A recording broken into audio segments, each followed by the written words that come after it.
11 মেৰ পিছত ৰাজ্যত গঠন হ'ব নতুন চৰকাৰ আৰু এই নতুন চৰকাৰত এইবাৰ কোনে কোনে লাভ কৰিব মন্ত্ৰিত্ব ডক্টৰ হিমন্ত বিশ্ব শৰ্মা নেতৃত্বাধীন মন্ত্ৰীসভাৰ দাবীদাৰ আৰু সম্ভাৱ্য তালিকা চাওঁ আহক।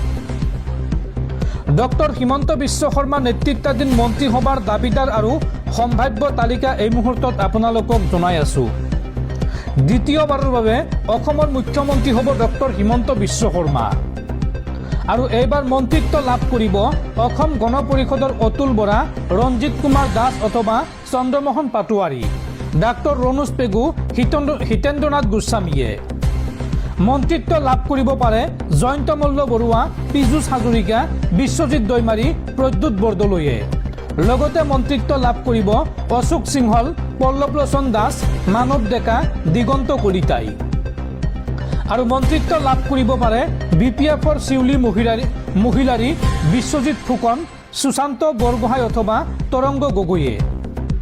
লগতে মন্ত্ৰিত্ব লাভ কৰিব পাৰে সঞ্জয় কিষাণ অথবা ৰূপেশ গোৱালাই, নীলিমা দেৱী অথবা ৰূপালী লাংথাচাই, জিতু গোস্বামী অথবা ৰূপক শৰ্মাই। আৰু ষষ্ঠদশ অসম বিধানসভাৰ অধ্যক্ষ হ'ব অজন্তা নেওগ আৰু উপাধ্যক্ষ হ'ব ডাক্তৰ ৰাজদীপ ৰায়।